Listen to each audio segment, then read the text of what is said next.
92 schemes ద్వారా అసలు చేయాల్సిన పని ఎంత, చేసింది ఎంత, దానిలో కేంద్ర ప్రభుత్వం ఎంత రిలీజ్ చేసింది, రాష్ట్ర ప్రభుత్వం ఎంత రిలీజ్ చేయాలి, అదేవిధంగా కేంద్ర ప్రభుత్వం రిలీజ్ చేసిన దానిలో డైవర్షన్ ఎంత చేశారనేది దీనిలో చెప్పలేదు అధ్యక్ష.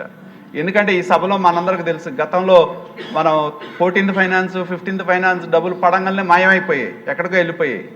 అలాగే చివరికి రాష్ట్రంలో కోవిడ్ డబ్బులు వస్తే అధ్యక్ష, చనిపోయిన వాళ్ళకి 50,000 రూపాయలు ఇవ్వాలని కేంద్ర ప్రభుత్వం డబ్బులు ఇస్తే ఆ 1100 కోవిడ్ డబ్బులు అధ్యక్ష, ఇంతకంటే దారుణం ఏముంటుంది అధ్యక్ష, 1100 కోట్ల రూపాయలు డైవర్ట్ చేసి ఎవరైతే కోవిడ్లో 100 కుటుంబాలు చనిపోయినాయి అధ్యక్ష, వాళ్ళు కేంద్ర ప్రభుత్వం ఇచ్చిన 50,000 నష్టపరిహారం కూడా పొందని పరిస్థితిలో గత ప్రభుత్వం ఉంది అధ్యక్ష.